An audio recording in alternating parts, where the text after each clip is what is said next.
ခုချိန်ကစပြီးတော့မင်္ဂလာတို့ကမောင်ရင်းဝရံနဲ့မင်္ဂလာတို့ကမိမဆိုးပြည့်စင်တို့ရဲ့ထိန်းများမင်္ဂလာဂတိသစ္စာပြုရပါအချက်တွေကိုဆိုလို့ရှိရင်သစ္စာပြုကြပါမယ်ရှင်ကျွန်တော်မောင်ရင်းဝရံနဲ့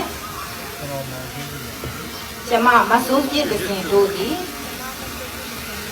တရားဥပဒေအရအရွယ်ရောက်ပြီးအိမ်တော်ဘက်မရှိတော့လွတ်လွတ်လပ်လပ်ရှိကြသူများဖြစ်ကြောင်းကိုအသီးသီးဝန်ခံကတိပြုပြောဆိုကြ၍တူမြင့်တူမေတ္တာသက်ဝင်ချစ်ခင်နေကြသည့်အလျောက်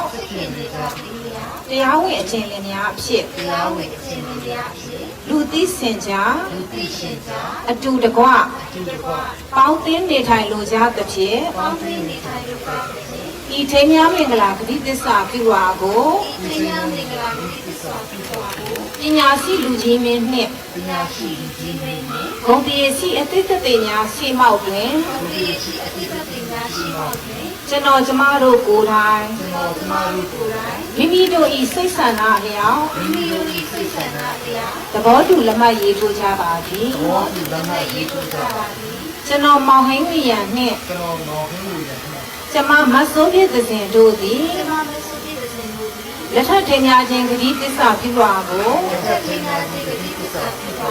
ချုပ်ဆိုရာ၌